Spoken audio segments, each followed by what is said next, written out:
keep on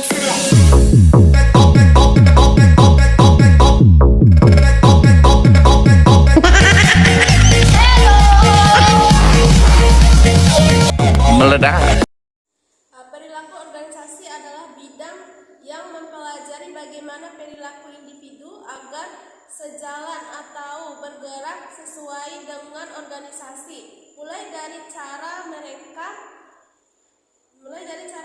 berinteraksi, cara bekerja, dan juga cara berinteraksi di lingkungan luar organisasi. Organisasi menurut para ahli. Yang pertama, TOHA. Perilaku organisasi merupakan suatu studi yang mempelajari berbagai aspek tingkah laku manusia dalam kelompok atau organisasi tertentu. Elemen perilaku organisasi. Yang pertama, manusia. Manusia merepresentasikan sistem sosial internal organisasi, terdiri atas individu atau kelompok tertentu. Kelompok itu dapat berjumlah kecil atau besar, informasi atau formal, resmi atau tidak formal. Yang kedua, struktur. Struktur merupakan hubungan setiap orang yang ada dalam sebuah organisasi.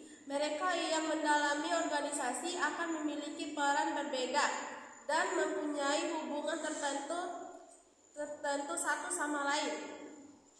Struktur biasanya mengarah pada pembagian kerja agar setiap orang dapat mengerjakan tugas tanggung jawab guna mencapai tujuan organisasi. 3.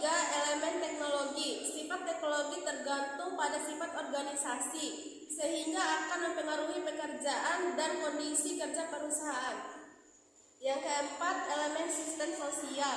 Sistem sosial menawarkan lingkungan ekonomi tempat organisasi tersebut bergerak.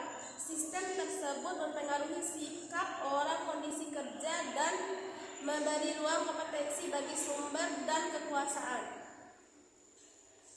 Baik, saya akan melanjutkan konsep perilaku organisasi.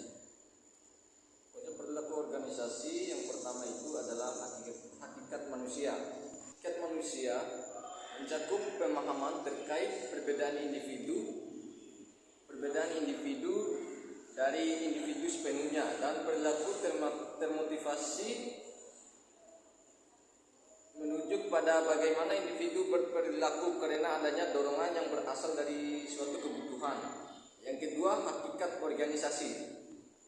Hakikat organisasi ini mencakup pemahaman tentang sistem sosial, karena organisasi merupakan sistem sosial yang dibentuk atas dasar kepentingan bersama. Lalu ada kepentingan bersama yang menegaskan ada prinsip kesalingan antara individu dan organisasi.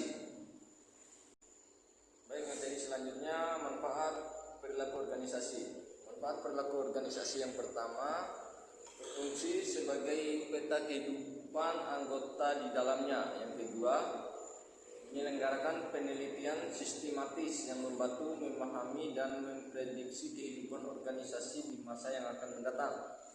Dan yang ketiga, membantu setiap individu membangun pemahaman atas perilaku mereka sendiri dan orang lain dalam organisasi guna memperkuat hubungan interpersonal satu sama lain. Yang kelima, sebagai tindakan untuk mencegah terjadinya masalah-masalah di dalam sebuah organisasi. Yang keenam, menanamkan motivasi dasar bagi manajer agar mampu mengarahkan dan mengontrol bawahannya secara efektif. Yang ketujuh, memelihara hubungan industri perusahaan. Berikut ada beberapa nilai yang umum dimiliki organisasi. Yang pertama, berorientasi pada hasil. Yang kedua, menekankan hasil dan pencapaian. Yang ketiga, mengutamakan keadilan, toleransi, dan saling menghargai satu sama lain. Yang keempat, berorientasi pada anggota. Yang kelima, berorientasi pada tim. Yang keenam, mengutamakan kolaborasi. Dan yang ketujuh, memprioritaskan ketelitian.